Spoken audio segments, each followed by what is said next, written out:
ও বৌমা, এই দাঁড়াও দাঁড়াও, শোনো শোনো শোনো। আরে শোনো, দাঁড়াও। কেন, কি হয়েছে? কি হয়েছে বলো। কি বলছো বলো, আমরা যাচ্ছি একটা দরকারে।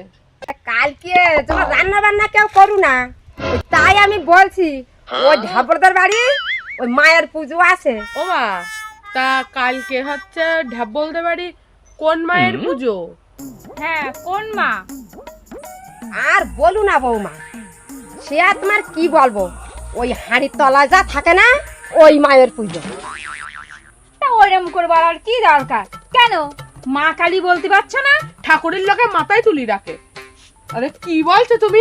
এই তার মধ্যে আবার নাম ধরবে না, জ্যাঠাশাশুড়ির নাম কালীপদ না, ওই জন্যে।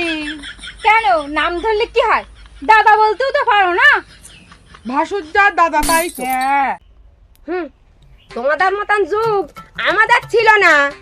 আমাদের তখন মাথায় কাপড় দিয়ে ভাসুরির সঙ্গে সম্মান করতে হতো। আর তোমরা যেরকম এখন জামা প্যান্ট পরি, নাইটি পরি, একবারে মুখ উঁচু করি চললাম, ওইরকম যুগ আমাদের ছিল না।